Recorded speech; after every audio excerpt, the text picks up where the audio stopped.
I've been practicing for the past 5 minutes to give this lunchtime seminar. Oh, thank you. Don't know who starts the recording, but thank you. Fiorentina is the Director of Education and Experience at the School of Psychology at UEL. She's a senior fellow of the HEA, and she's also a chartered psychologist. And she's been working on student-centered learning and positive experience in the classroom for a long time. So we're very thankful that you're coming and talking to us today about your work. Yeah. So without further ado, the floor is all yours. Thank you very much. So which way do I face? I'm not turning my back to anyone. Okay, probably best this way. Can people at home hear and see me okay? Yes, wonderful. Hello, thank you, and a very good afternoon to everybody online. Thank you for joining us and everybody in the room. It is really a pleasure to have this space to talk a little bit about, I guess, me. No, not really. Learning and teaching. So what I will do, and you were right there, Nick, I will be sharing some slides. I'm trying to figure which way will be the best way to do it, because I'll be going between screens. I'm just going to share my screen. So, and every now and again, I'll revisit the chat. What I prefer to do is, if you wish to contribute at any point, just unmute your mic and talk. Let's have a conversation. I'm going to try really hard to resist going into lecture mode. I'm not going to be lecturing by any means, but just really having a bit of a conversation. Okay. How long do we have, Mel? We have an hour and then an hour, 15 minutes. Then it'll be 15 minutes for questions. So here we are. Hopefully, oh, wrong one. Okay, that should be fine. So I'm going to do it this way, and hopefully the screen will be okay. If you can't see the screen or anything at home, then just unmute and let me know. Mel did very kindly introduce me and say a little bit about me. I didn't put up slides or anything, so I thought, before we even go and talk about who I am and why I'm here, why I'd like to talk to you about facilitating positive experiences, I wanted to invite you, just as an invite, would you like to start with a gentle, maybe 1 or 2 minutes breathing activity, just to kind of leave behind whatever we may have going on, and emails and pressures, and you've made the effort, you're here, so be here physically and mentally for me for this hour if you can.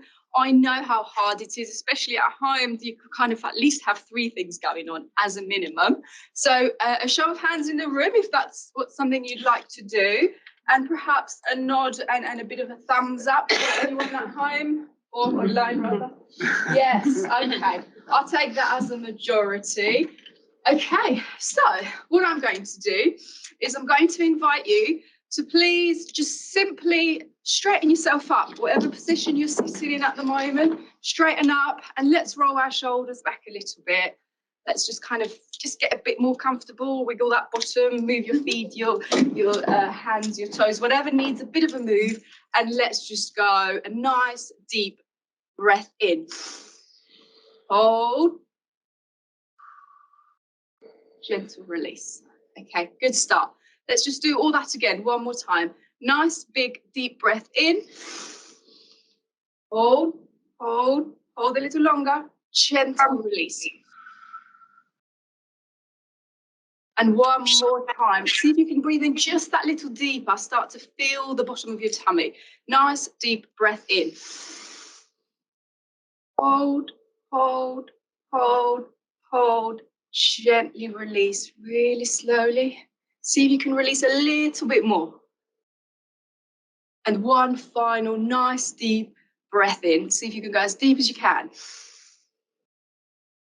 Hold, hold, and really gently release. Okay, thank you. That's it. No closing eyes, nothing more. And hopefully that will just kind of focus some oxygen and energy and bring in the room a little bit for me for the next hour or so. Thank you. How was that for everyone at home? All right, that's a thumbs up. Lovely, thank you. So my name is Fiorentina Sterkaj. I have been learning and teaching and all things higher education since 2007. And increasingly, my passion for the area, for the topic, but most importantly, to inspire colleagues and students to have the best experience that we have within the limitations. We can all moan, yeah, there's lots of things that we can moan about, but let's leave the moaning aside, specifically when it comes to things that are out of our control and there's nothing we can do about it. Let's focus on areas that actually we have some control, we've got some influence, and what we're going to do is see what we can do within that remit. But most importantly, let's train our brains to think about how can we become positive thinkers. Some of us may already be. For others of us, well, we might be more inclined towards that sort of glass half empty approach. And for that purpose, if we kind of make an active effort, even something as little, I know it's tedious and it's tiny, as breathing every now and again, take 3 minutes, stand up from your seat, walk over to a window, take your glasses off if you wear glasses, and try to look as far ahead as you can into the space, and just stand there, breathing, feeling the ground, feeling yourself, and just finding anything that you can be grateful about. You might be grateful about the clean water that you had to have a shower that morning. It might be the lunch that you've got ready or you've eaten. It could be something bigger, yeah? Whatever it is, always look to find gratitude.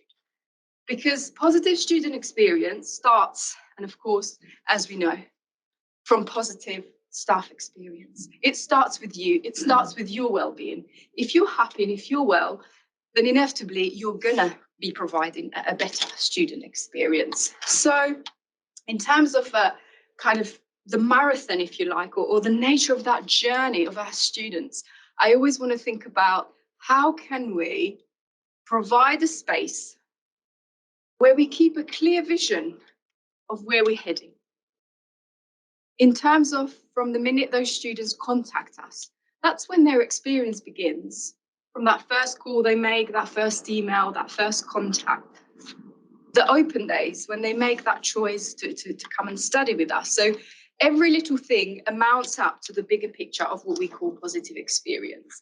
And therefore, if we spend a little bit of time, I'm sort of happy to, if you wish to learn, of course, I can skip past some of those examples, but personal insight and experience with positive student feedback. Not to show off too much, but I've been really fortunate in that predominantly I tend to receive positive student feedback.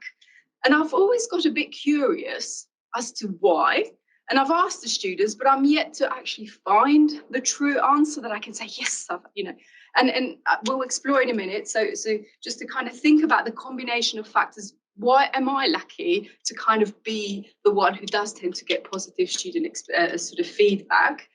I'll talk to you a little bit about the evidence-based pedagogical approaches that support student engagement, and then discuss ways perhaps in which we can develop positive experiences and well-being within the classroom, starting with ourselves, thinking about how we can spread some of that positivity towards our students and our colleagues, and any sort of interactions and encounters that we may come across, whether it be in our personal lives or any other factor that's important to us.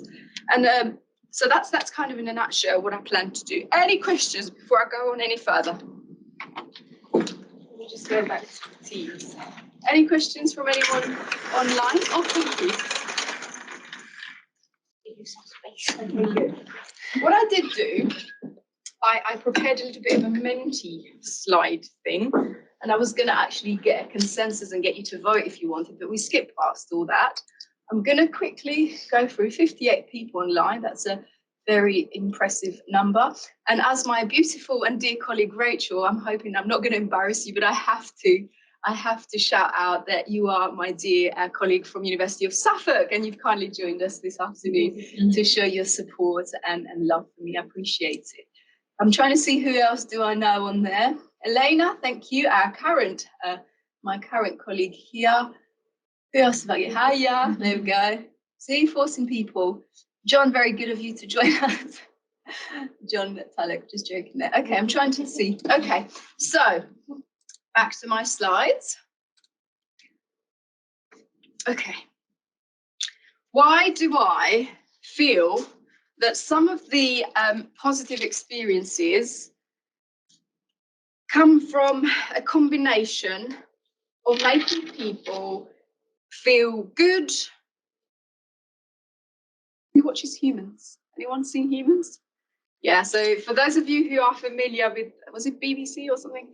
Series or ITV, I don't know where they switched. But Humans, I kind of enjoyed the concept of a bit of a mixture of artificial intelligence and humanity.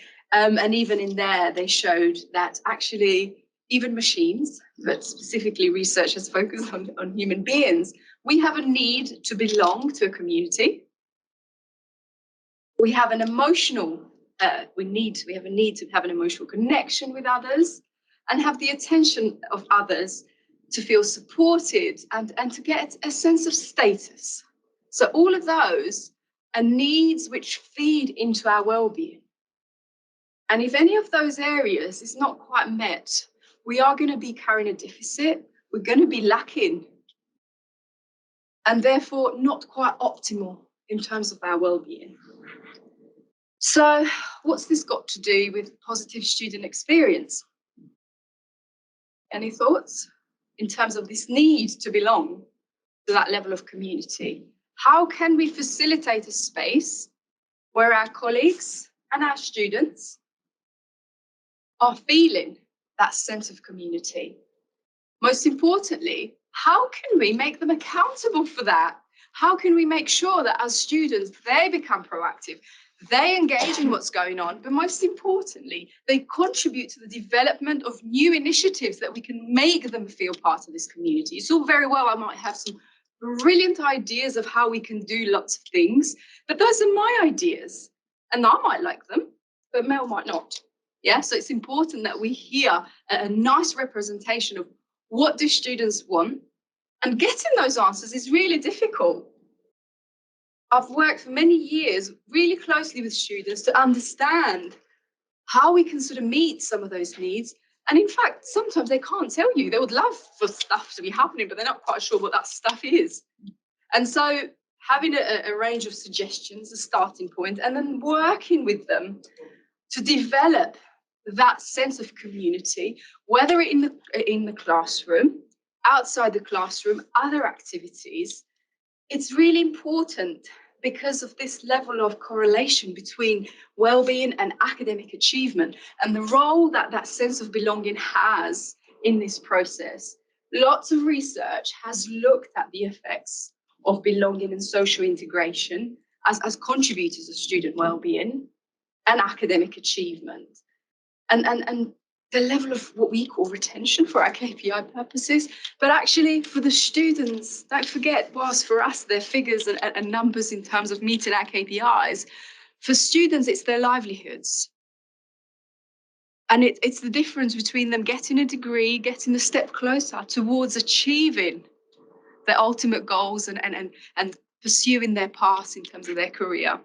So we have to have this holistic approach in thinking about how every activity, every encounter, every engagement plays a part and feeds into this. And I'll tell you, I guess, some anecdotal and personal experience. When I started my degree, I have to be really honest, I absolutely had no idea what a degree is. Absolutely no idea. I just knew that I needed a degree because it was, higher education. And that's the way I wanted to go forward with it. I didn't know what the marking system was. I didn't know literally nothing. So I read around and tried to prepare as well as I could. I stood up to do my very first presentation. It was really nerve-wracking. I remember it so vividly. Of all the important things I forget, it's one of the things that did stay with me. And I tell you what, that learning, that feedback, the very first feedback that I ever got at higher education was from this amazing lecturer who, wow, I stood up thinking, I'm going to fail this. This is awful. It was really back in the day when we had acetates and put them on overhead projectors, no such thing as PowerPoint or any fancy tech. And I was really, really nervous. And the feedback was extraordinary in that I was a natural born presenter and she could see me as a lecturer and all this. And I was like, well, is she really talking to me? And she just really made me feel really good. And then what happened? There's me thinking, I've got this great lecturer who likes me. And then I'm walking past, I can't remember the exact location, This person looked straight at me and walked straight past me, not even a hello. Years later, I've never forgotten it. And I'll tell you why I haven't forgotten it. You've probably come across this before. One thing I inspired to be and to do as a lecturer is to never, ever make a person feel that way. Because people forget what you said, people forget what you did, but people will never forget how you made them feel. And you may well have heard this from Bugate on many occasions, who's our Dean for Institutional Equity. And I just think it's such an important function to reflect on. So whether it's our UEB members, our senior managers, our friends, our colleagues, our children, our students, and this works both ways. My students make me feel good. And in turn, if I make them feel good, they appreciate that, but I appreciate it. So this small lesson outside the classroom that I learned when I got this amazing feedback, and you know, it was like this really approachable and gentle conversation where I got this extraordinary feedback I never forgot. And that very same person utterly blanked me as if they've never encountered me before in their life. Now, obviously, looking back, there may have been a ton of other reasons, but at the time I felt as if, okay, that's how it is. I'm just not important. And I've always made a point, every interaction I have with a student, I say, sorry, what was your name again? Some students like it, others say, stop asking for our names, they don't like it. But it's an approach, and it's that level of understanding that the way you make people feel is part of showing appreciation for who they are and actually recognizing that this person is a human. It's a world of their own. They have lots going on in their lives. They're here despite whatever challenges that they may well be encountering. And we've made that promise to the student by definition when we accepted them on our courses that they are capable of getting a degree. They will pass. And they will pass with flying colours. And the reason that we accepted them is by definition this promise that we will facilitate that learning journey, we will make them feel good, we will help them learn, we will help them develop, and we will make sure that actually they will go on to be whoever it is, whatever it is that they desire. So I think if you don't, learn anything from me in this session or inspiration, it's just this notion of remembering. As I said, you may have well heard it. I've heard it certainly a few times from Bugay in terms of how we make people feel. Remember those small interactions, what we might call small talk, might be really important talk for somebody.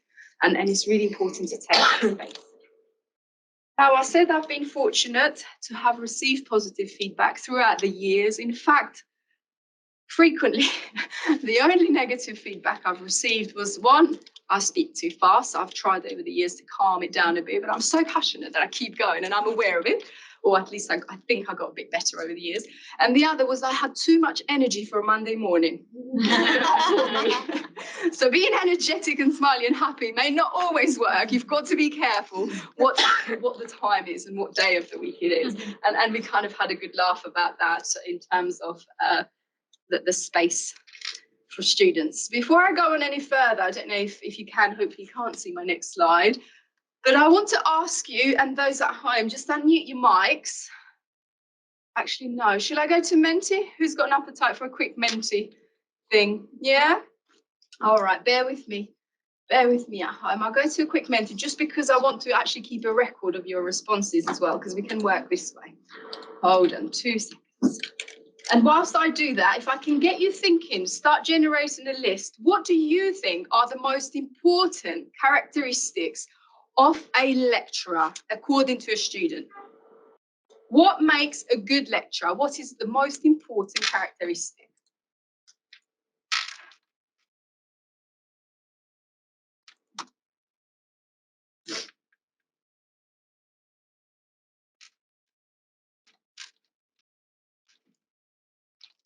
Lots of long lists, lots of ideas. Feel free to share them in a moment.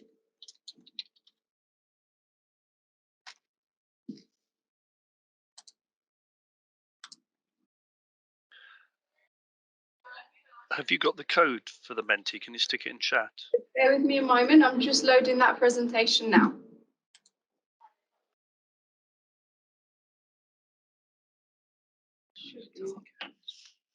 Anyway, quiz not having. Oh, don't worry about that. Okay, right. Let me just share my screen again, and I shall share that code for you. Hopefully, in that space, you had time to think of some ideas. Can you see that? Okay, so you can either use the code 74080245, or use or scan it in with the barcode there. So I'm going to quickly hover over to the slide for a relevant question. So we pass all the how you feeling and stuff. This is the question.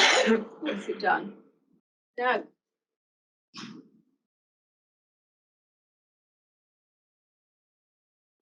Okay, is everybody in who wanted to be? So I'll now give you 30 seconds to enter your responses. Lots of interesting emojis.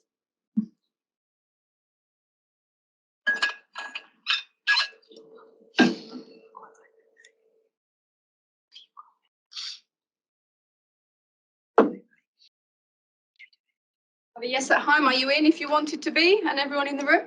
Yeah? Okay. Great. Okay.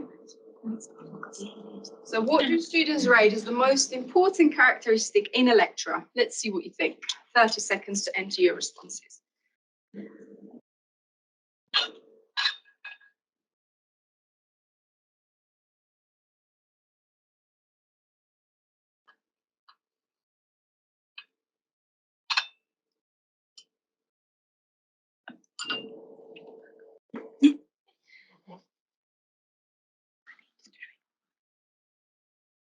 To choose one.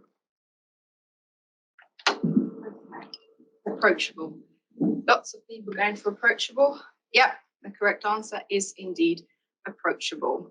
That doesn't mean that, the rest of you are wrong. Forgive my not very lecturer-friendly crosses there. Menti did that. So we've got quality in the relationship, information, knowledge, someone who cares about them and others, passion, clarity. I think lots of people went for approachable, so there's 9 there. Okay, thank you very much for sharing those. I'll return to my slides there.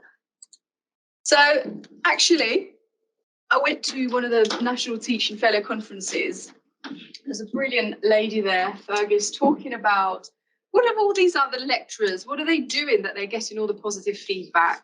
And what they found, she and the colleagues conducted research that actually looked at the level of students rating approachable as an important characteristic, the most important, for the purpose of engagement with their learning. And in fact, all the reasons that you outlined here for me in your Menti slide, this level of passion, clarity, good communication, all of those factors, or similar sort of style or the concept is there in that line of thought, is alluding to the fact that students prefer somebody who's approachable.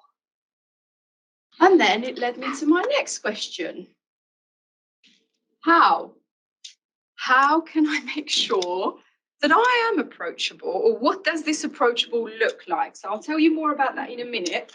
But first, let's explore this level of how, through a theory, we can apply whatever discipline, because I know it's not easy. I think one of the other reasons why I'm lucky is because I teach cognitive psychology, and it's just the best subject. Everybody's interested in it. So what you're doing not being on my course? Everybody should sign up. It's just the best. Cognitive psychology.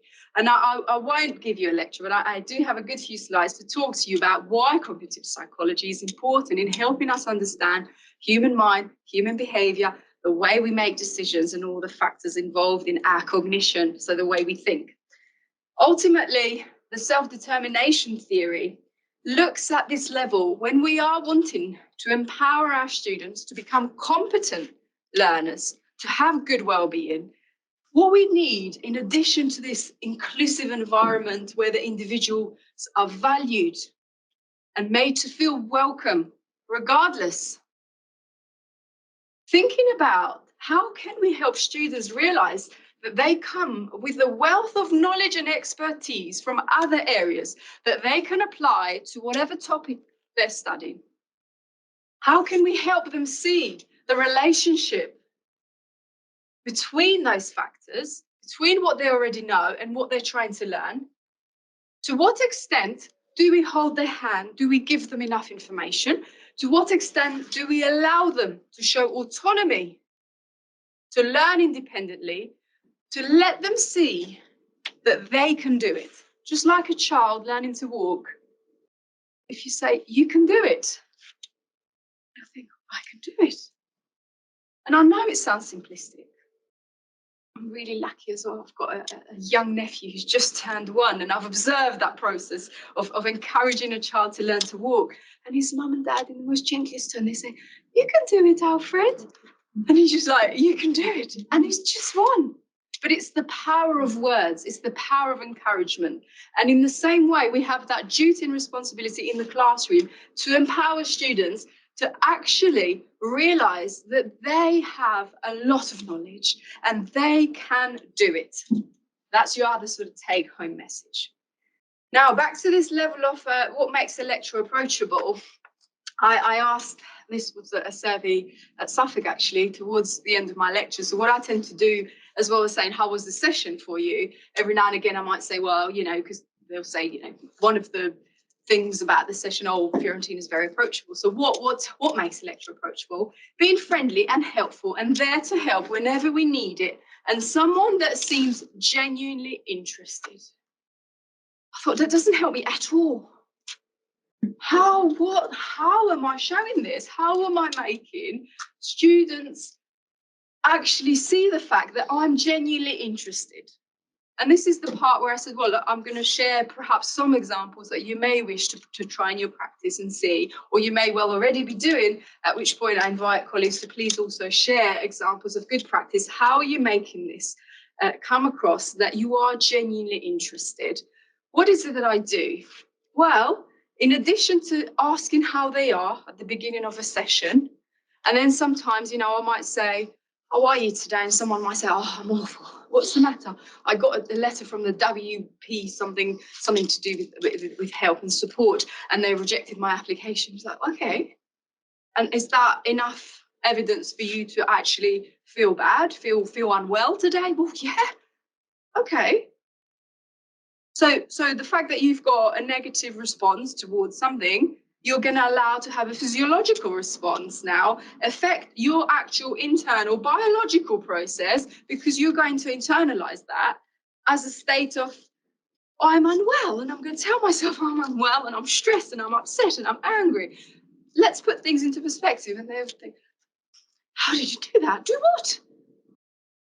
Think about to what extent are we applying, and I will share a link for you on cognitive biases that you can watch in your own time.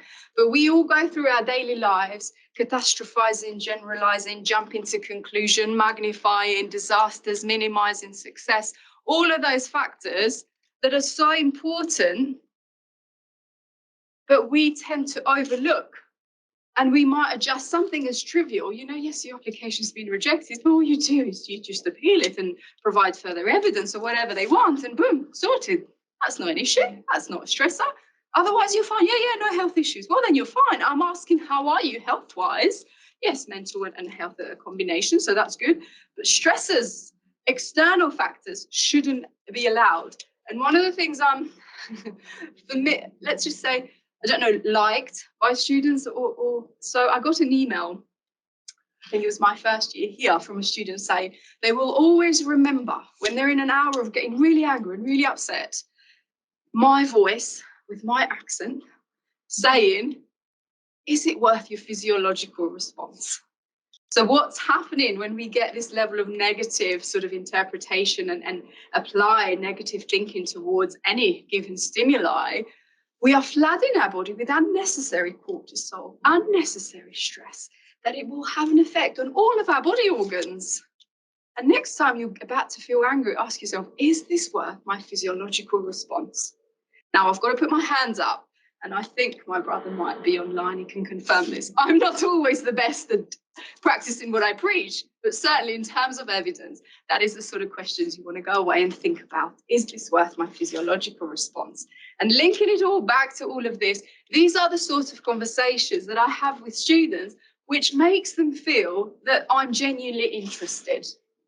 One of the other bits to note is that make a student feel valued and one that understands a wide range of potential issues that students may encounter.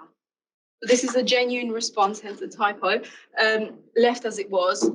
So it's this level of actually, in addition to making them feel important, thinking about having that knowledge, that insight, and letting them know, look, I was a student, I sat there, I know it's nerve-wracking, I know it's stressful to juggle lots of assessments at the same time, but what you need to know is that this is a phase, it's a journey you're going through. You get some good grades, some not very good grades, or if you're super lucky, you'll get really, really good grades for everything, but all of those are okay, because you need to put all of those in a bigger picture, in a bigger perspective, to help you realize and stay focused on your goal.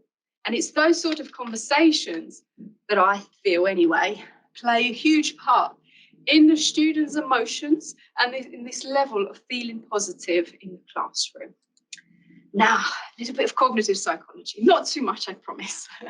I've kind of already talked a little bit about cortisol and bodily responses and so on. But thinking about the roles of emotions and the fact that, as you said from my abstract, that we're talking a bit about hope. Hope is not easy to kind of elicit as an emotion, especially if our mind is not that way wired. And there is such thing that a combination of biology and environmental factors, exposures, experiences, that the brain goes through all sorts of wiring and rewiring. But the good news is we can rewire with effort. So if you're the sort of person who's more likely to actually see the negative first, believe it or not, there is a research project that is called the rainy brain to sunny brain. It's doable. Yeah. So if you're not the world's biggest optimist, you can be more optimistic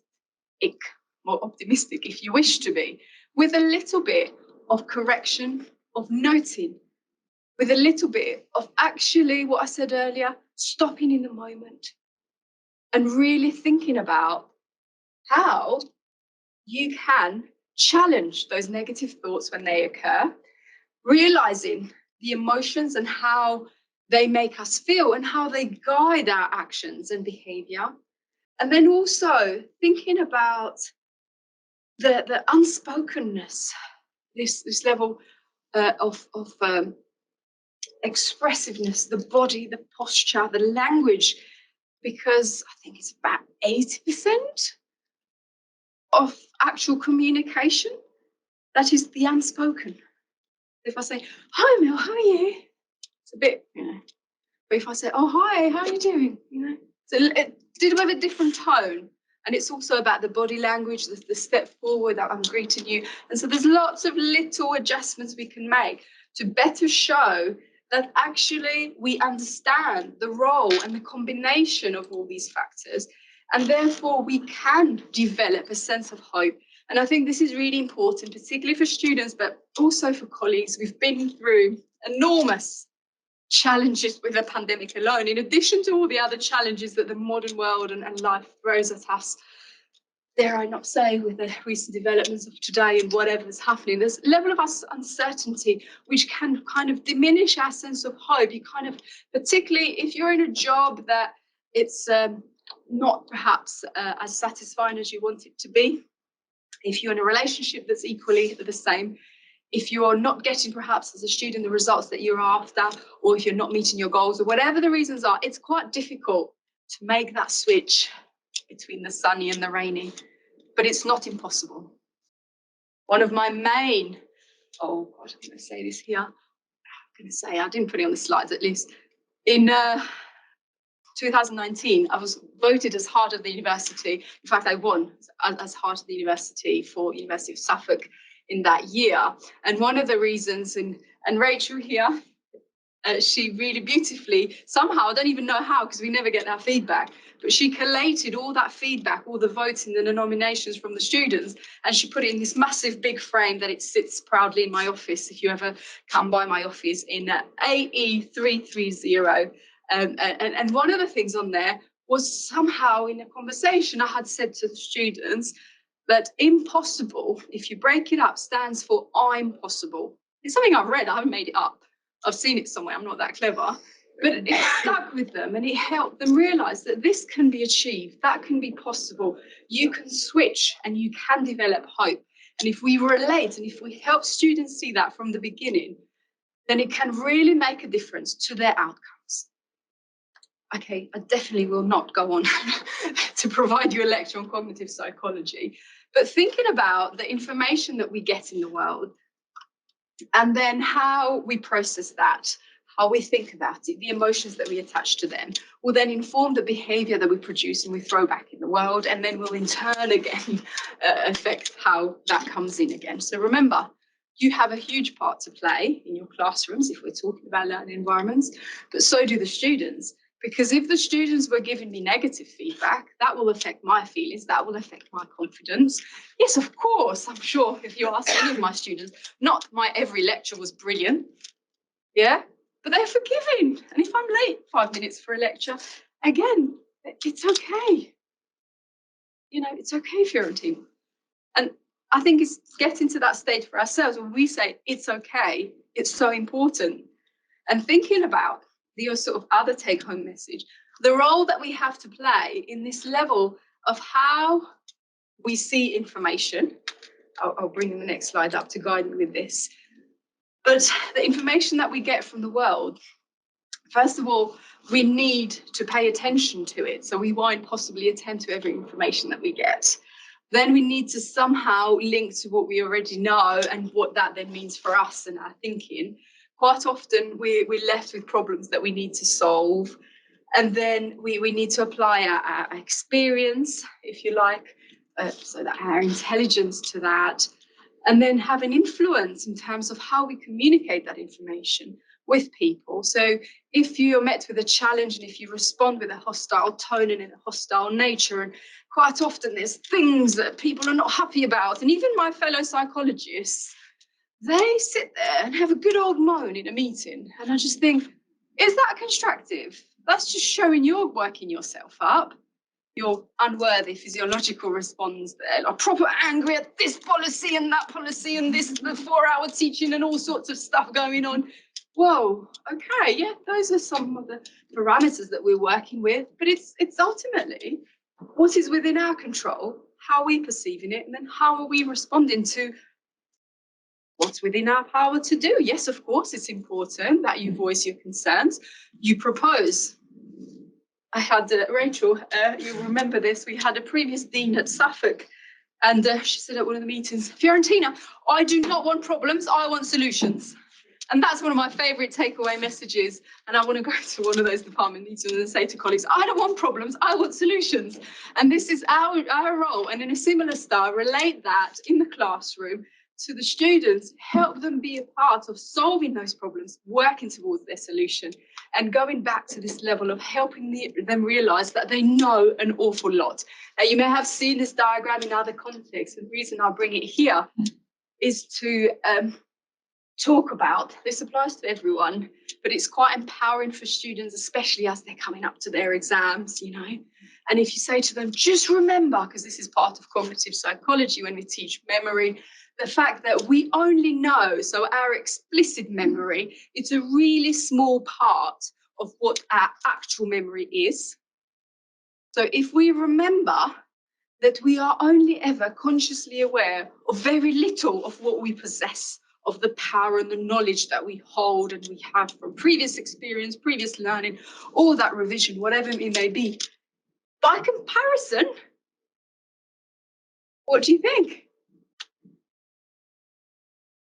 So remember for yourself, if that's a kind of a self thing, but for students, just keep reminding them that actually they are far more capable than they ever believe. because one of the main observations I've made, I've worked at University of Westminster, University of Suffolk, and now here, it's a consistent pattern across those institutions and conversations I have with colleagues from other institutions.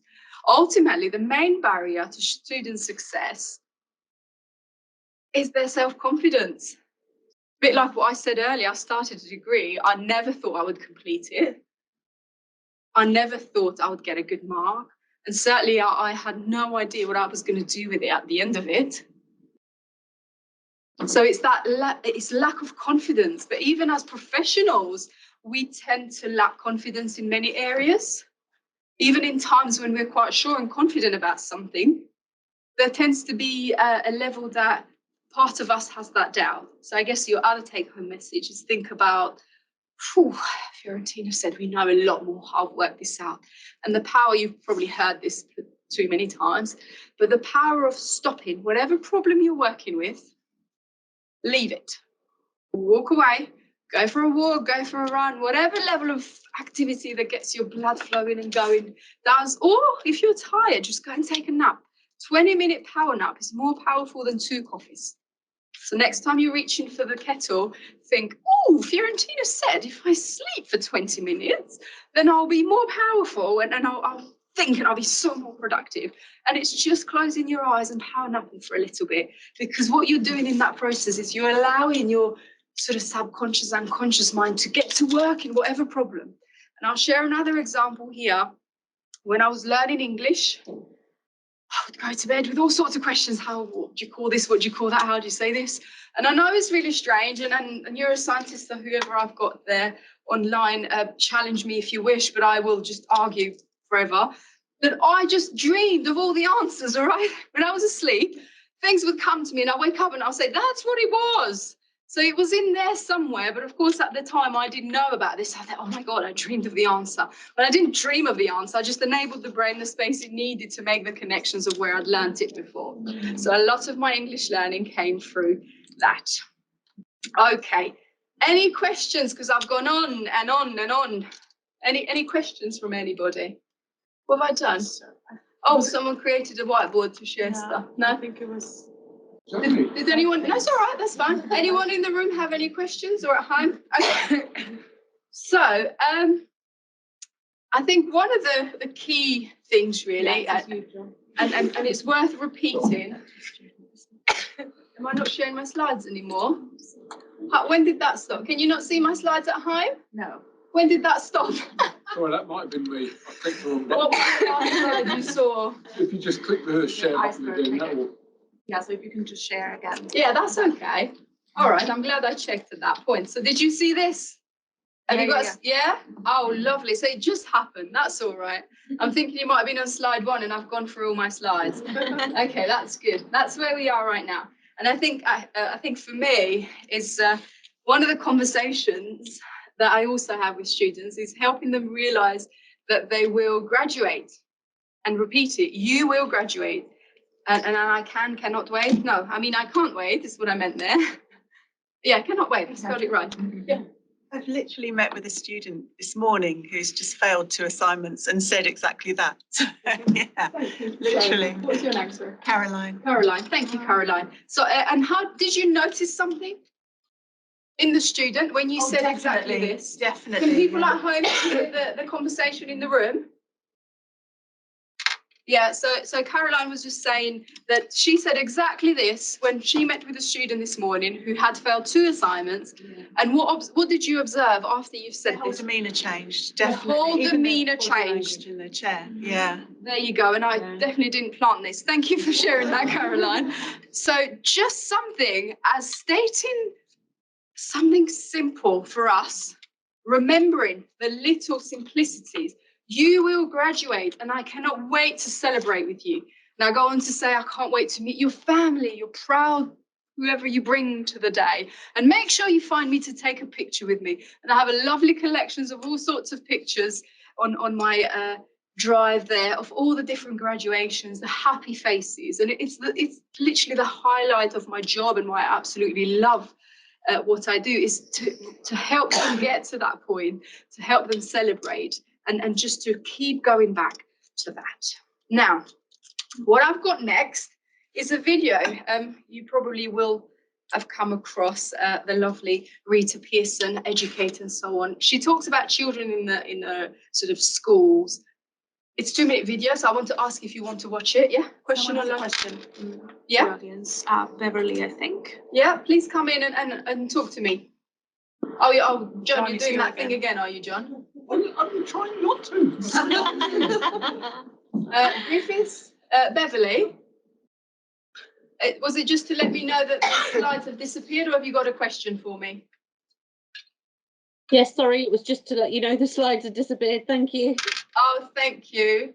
Right, I shall take measures to discipline the people doing that. Okay, Again. I have a little thing. Yeah, just leave. So There's a question in the room. Sorry, go on. Oh, sorry. Yeah. The comment before about saying to students, "You will graduate. I can't wait to celebrate with you." I'm inclined to be positive in that way, but I would stop myself from saying that because my feeling is I could be wrong, and then I've maybe given them false ideas. I don't know what you think about that. I'm really glad you asked that. That's really important. So, did you hear at home? Keep saying at home. Online, did you hear the question? Yes, you did. Oh, John. Are you sure it's John? It might be me. Just get off the device, would you? Just put it down. It is off. Oh, you are. So I'm just picking on you. Sorry. Okay. Right. Sorry. It's a learning experience for me. I'm getting some positive feedback. Okay. So the question in the room by Gabriella is really important, saying that she's hesitant to tell the students. They keep doing it. It keeps. No. Yeah, it does keep doing it. Okay, maybe it just doesn't like the way I'm sharing that. I don't need to be switching slides anymore, so I'll try another way. Sorry, keeping it on target there. In terms of if you're saying to a student, you will graduate and I can't wait to celebrate with you, or any other sense of developing, where's your talk? I can't find it on my list either. This level of hope, because she's hesitant, she doesn't want to give sort of mislead them, especially if she feels that actually that might not happen, and in which case I hear you, but what I would say is it's important for you to believe it, because as I said earlier on, what we ultimately know is that effectively students have been accepted on a course because we believe they have the potential to succeed. And therefore, it's so important that we facilitate that journey to success.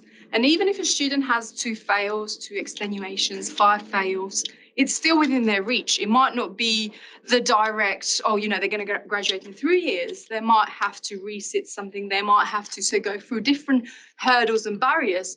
But ultimately, the combination of your support of other services, their motivation, their willingness, then there is no doubt they will graduate. They just need to stick through. They mustn't give up. And I can tell you, and I want to give her praise, I've never found her on social media or anywhere. She must have got married and I couldn't find her. My psychology teacher at A-level is the reason why I pursued psychology, is the reason why I went on to teach psychology, and I absolutely love psychology. When she was preparing us for the life of university, she said something that I held on to forever. She said, the first 3 months of your degree will be hell. Not going to lie, she said, you have no idea. It's a huge jump. It's very different. But I can tell you, she said, if you stick through for the first 3 months, then you will graduate. So whatever you feel, don't give up. Don't give up.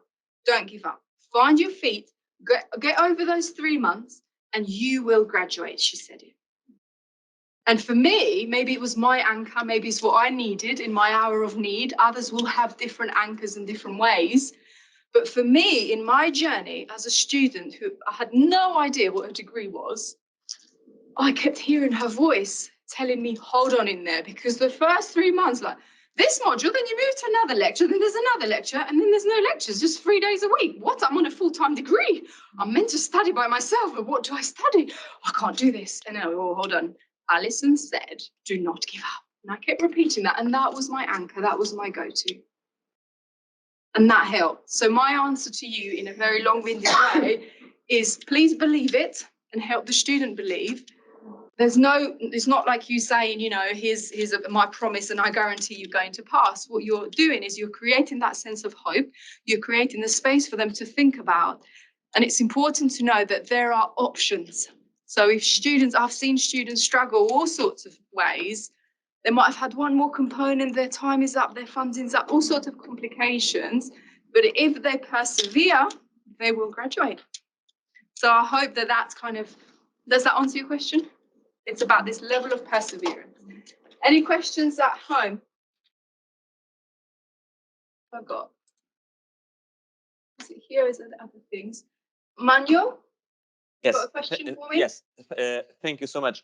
I agree. I tend to be in between both positions. I'm delivering finance modules. They are very quantitative, and I see fear as an obstacle. Yes. When students are fearful of not passing, they tend to freeze, and they tend to underperform.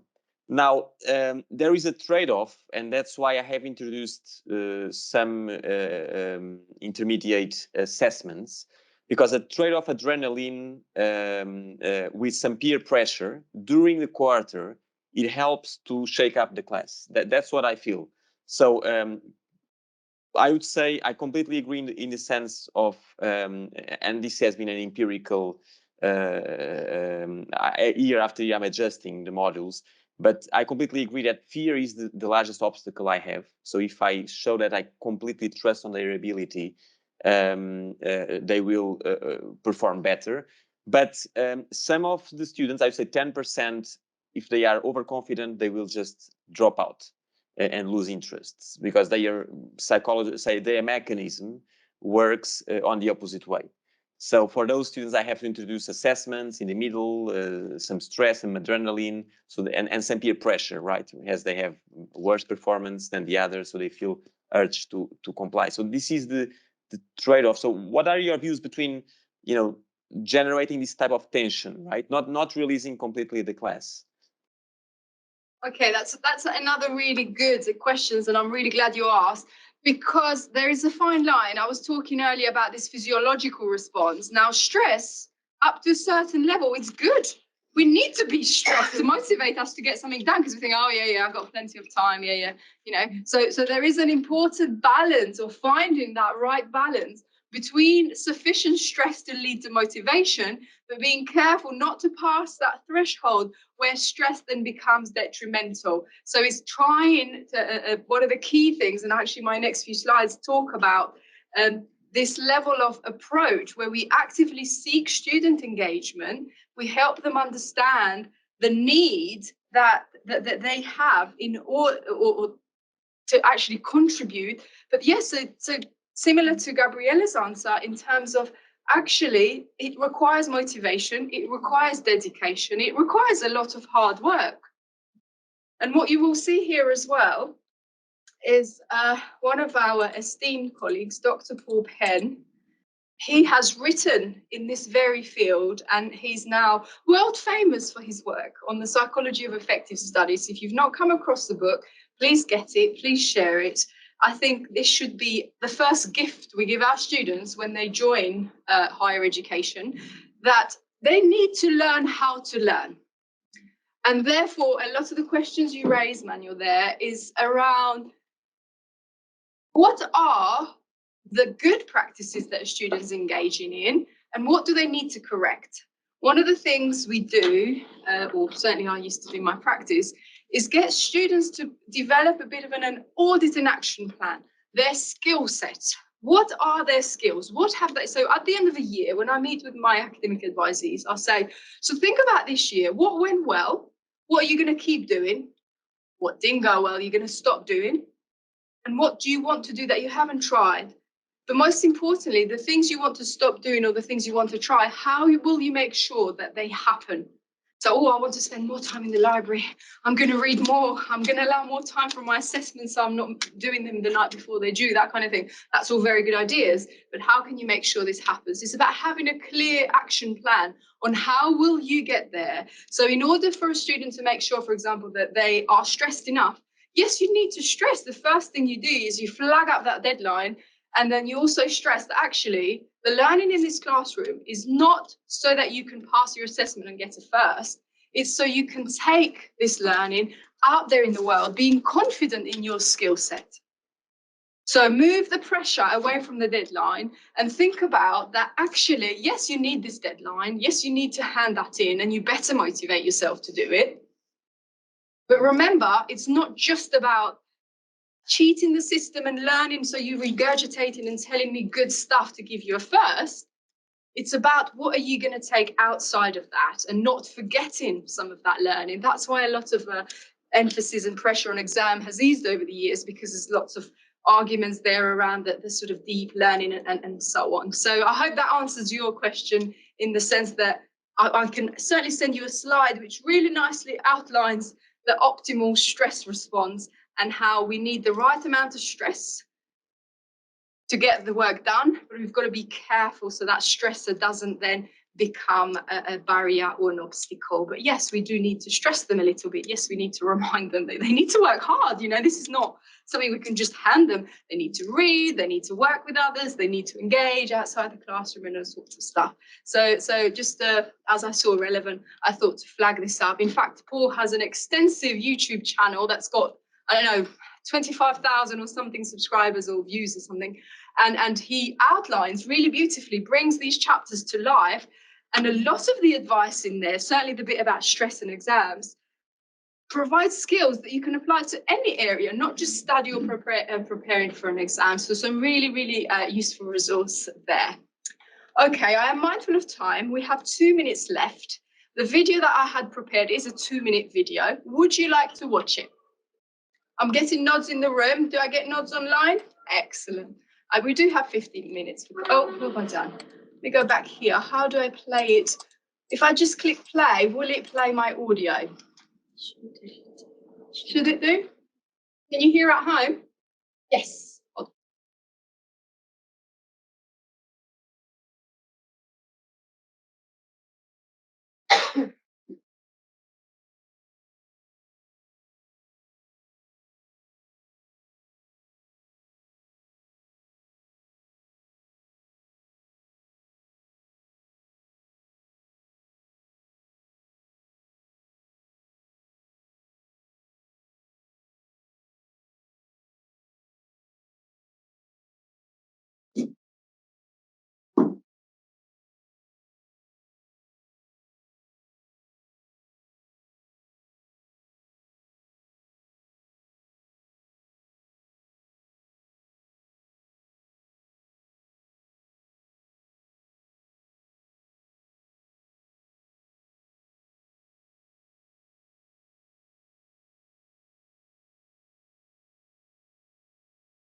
that was kind of just for me to outline this level, because sometimes it is a bit of an act, isn't it? Standing up in front of an audience, putting on a face, because I was saying about our own positive well-being and the relationship it has.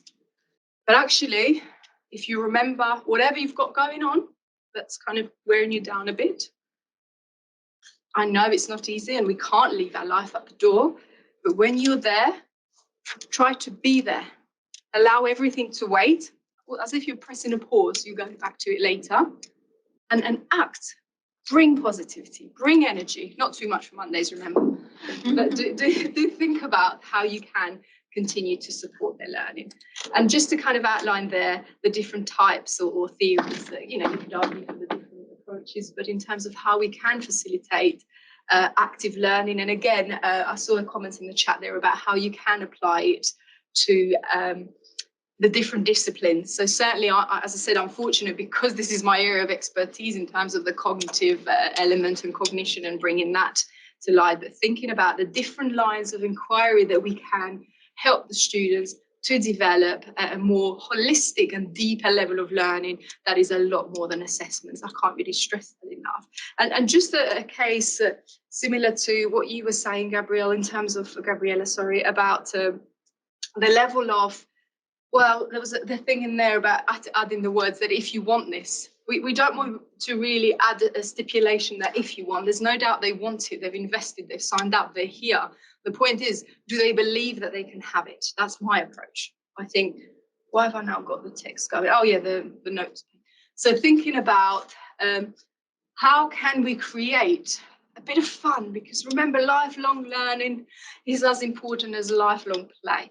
And you might think, oh no, play is for children. No, lots of play can be had in the classroom, lots of fun, lots of games. And these games have to be designed with inclusivity in mind. They have to be, it's not practical to kind of get disabled students to run up a set of stairs, but it's okay to get you right now to stand up and just kind of do like a star jump or whatever, have a bit of a laugh.